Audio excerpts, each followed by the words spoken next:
कर्नाटक की जनता ने वाज़ेह मैसेज दिया है, साफ साफ मैसेज दिया है कि नफरत की हार होगी, नफरत से नहीं जीता जा सकता। जो मोहब्बत की बात करेगा वही राज करेगा।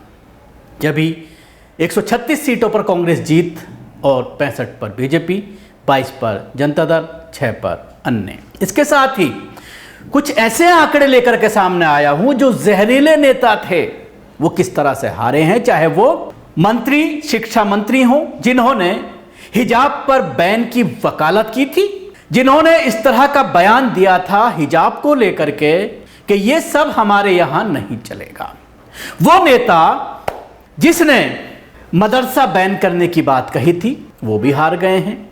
शिक्षा मंत्री बीसी नागेत जिन्होंने ये कहा था कि जो छात्रा यूनिफॉर्म ड्रेस कोड का पालन करने के इच्छुक नहीं है वो किसी और विकल्प को तलाशने के लिए आजाद हैं।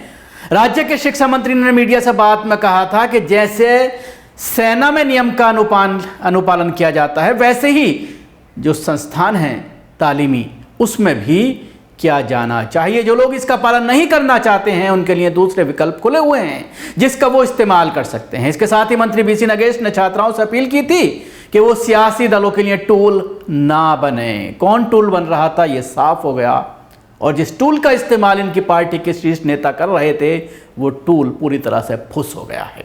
इसके साथ ही एक और बड़ी चीज सामने आई है।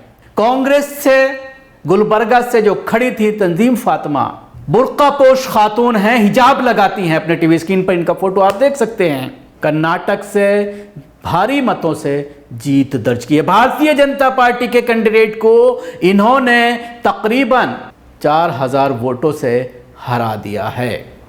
इसके साथ ही जो नेता मदरसा बैन की बात करते थे वो भी हार गए हैं, जो गोश्त बैन की बात करते थे वो भी हार गए हैं। यानी तमाम जो नफरत के चिंटू थे, जो पूरे प्रदेश में नफरत फैला रहे थे, जो लोग नफरत की बातें करते थे, उन तमाम लोगों को बाहर का रास्ता वहां की जनता ने दिखा दिया है।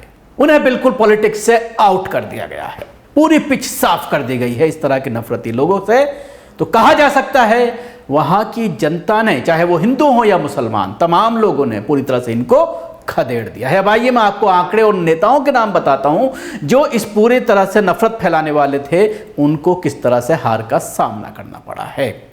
बीसी नागेत का मैंने जिक्र किया था, भारतीय जनता पार्टी से हैं, 54,347 वोट इनको मिले, जबकि इंडियन नेशनल कांग्रेस के सदाखरनी यह हैं उनको 71,999 वोट मिले हैं। केटी संताखामा जनता दल यूनाइटेड से 26,014, तकरीबन 17,000 वोटों से ये हारे हैं।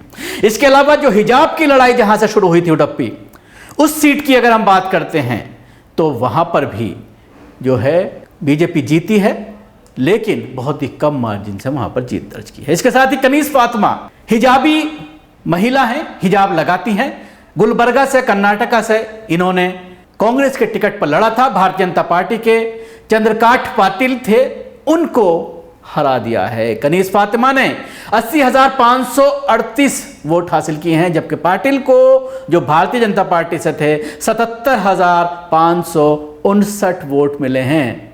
तकरीबन ये कहा जा सकता है कि पूरा 4,000 वोट्स का अंतर है। इसके साथ ही एक चीज और मैं आपको बताना चाहूंगा, यहां पर एक और मुस्लिम कैंडिडेट थे जनता दल के, नासिर हुसैन, ये हालात ख़राब कर सकते थे, बीजेपी को जिताने में ये सहयोग कर सकते थे। 17,000 वोट मिले हैं, अगर इनको कुछ और ज़्यादा वोट मिल जाते तो शायद यहाँ से इंडियन नेशनल कांग्रेस की ये हिजाबी खातून हार जाती। इसके अलावा सीटी रवि चुनाव हार गया है। उसने हलाल मीट को आर्थिक जिहाद बताया था, मुसलमानों को गोधरा जैसी स्थिति की चेतावनी दी थी। उसने कहा था कि हिजाब पर फूहड़ बयान दिया था। हालांकि सीटी रवि इन्हीं बयानों के चलते मुख्यमंत्री बनने के सपने देख रहा था, लेकिन खुद की विधायकी भी नहीं बच पाई, मुख्यमंत्री तो बहुत दूर की बात है।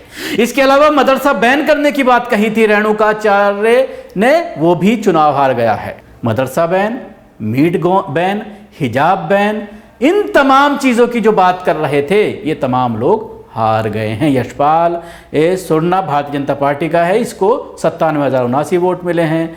ये कुछ सीटों का आंकड़ा लेकर के सामने आया था मैं आपके बताने के लिए कि किस तरह से वहाँ की जनता ने, जो लोग कहते हैं ना मायूसी कुफ्र है, बिल्कुल सही है, इस्लाम कहता है मायूसी कुफ्र है।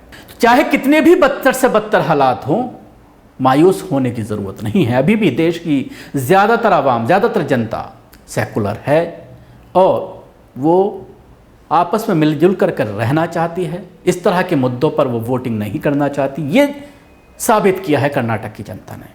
जाहिर सी बात है, सिर्फ 13% मुसलमान हैं, लेकिन 13% मुसलमानों में से 50% जो वोट पड़ा है मुसलमानों का, जितने परसेंट हैं वोटिंग पोलिंग बूथ तक जितने लोग पहुंचे हैं, उन्होंने भी बहुत समझदारी का सबूत दिया। जनता दल सेकुलर के कैंडिडेट को वोट नहीं दिया गया। ज़्यादातर सीटों पर ऐसा देखने में आया जहां पर जनता दल सेकुलर के मुस्लिम कैंडिडेट खड़े थे, उनमें से 17 कैंडिडेट थे, 10 कैंडिडेट ऐसे हैं जिनको 1000 से भी ज़्यादा वोट नहीं मिले, 1000 के अंदर ही वो सिमट गए हैं। यानी पूरी तरह से एक साइलेंट मैसेज मुसलमानों में था और ये फैसला कर लिया गया था कि तमाम लोगों को मिलकर के एक ही पार्टी को जिताना है, क्योंकि कांग्रेस वहाँ पर लड़ाई लड़ती हुई नजर आ रही थी। तो सताइश करनी चाहिए उन मुसलमानों की जिन्होंने चुपचाप खामोशी के साथ कोई हंगामा नहीं किया। उत्तर प्रदेश, बिहार और दिल्ली, इस तरह के राज्यों में जब इलेक्शन होते हैं तो मुसलमानों की बहुत सारी तंजीमें सामने आती हैं, खुलकर के बयानबाजी की जाती है, किसी एक पार्टी के फेवर में पूरी तरह से माहौल बनाया जाता है, ऐलान किया जाता है, जिससे वोट पोलराइज होता है। ये समझने की ज़रूरत है। यहाँ के मुसलमानों ने बिल्कुल खामोशी इख्तियार की, किसी ने कुछ नहीं बयान दिया, खामोश रहे और ये फैसला कर लिया कि अपना वोट एक तरफा किसको देना है। जो लोग ये कहते हैं कि मुसलमानों में फूट है, मुसलमान एक साथ मिलकर के किसी पार्टी को वोट नहीं देते, तो उनको समझ लेना चाहिए जनता ने यहाँ की कर्नाटक की दिखा दिया है ये करके, और इनसे सबक लेना चाहिए।